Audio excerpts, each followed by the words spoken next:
Operation Sindoor 2.0 start చేస్తే ఎలా ఉంటుంది? దానివల్ల మొత్తం ఎఫెక్ట్ అనేది ఎలా ఉంటుంది? ఇంక ఇది సర్కిల్ విషియస్‌గా జరుగుతూనే ఉంటదా? 100% మ్యామ్. ఎందుకంటే పాకిస్తాన్ భూమి పైన చివరాఖరి టెర్రరిస్ట్ బ్రతికున్నంత వరకు ఇలా టెర్రరిస్ట్ అటాకులు ఏదో ఒక రూపంలో జరుగుతూ ఉంటాయి.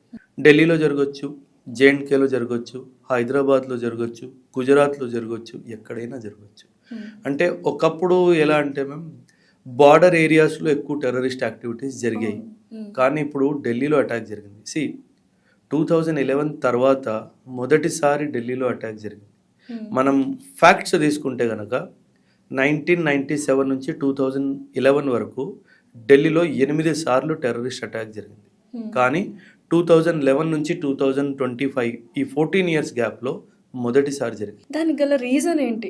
అంటే మ్యామ్ ఎలా అవుతుందంటే ఇంటర్నేషనల్ మీడియా ఎలా చూస్తుందో దీన్ని అర్థం చేసుకోండి. ఒక దేశం నేషనల్ క్యాపిటల్లో బాంబ్ బ్లాస్ట్ అయ్యింది అంటే అది ఇంటర్నేషనల్ మీడియాకి వెళ్ళిపోతుంది. అండ్ మెసేజ్ ఏంటి అంటే India is not a safe country.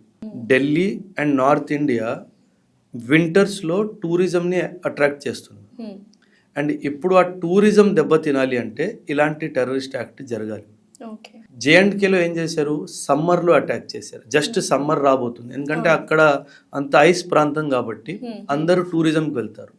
ఇప్పుడు టూరిజంకి ఢిల్లీ ఆ సరౌండింగ్ ఏరియాస్కి వెళ్తారు. సో ఇప్పుడు ఒక బాంబ్ బ్లాస్ట్ జరిగింది అనుకోండి, టూరిజం అంతా స్క్రాప్ అయిపోతుంది. అదే కాదు, ఇంటర్నేషనల్ ఫండింగ్ ఇన్వెస్ట్మెంట్ ఏదైతే వస్తుందో డెవలప్మెంట్ కోసము ఒక దేశంలో టెర్రరిస్ట్ అటాక్స్ జరుగుతూ ఉంటే ఆ దేశంలో ఇన్వెస్ట్మెంట్స్ రాదు. సో ఇది ఓన్లీ టెర్రరిస్ట్ యాంగిలే కాకుండా మనల్ని ఆర్థికంగా కూడా దెబ్బతీయాలి అన్న ఉద్దేశంతో చేస్తుంది ఈ టెర్రరిజం.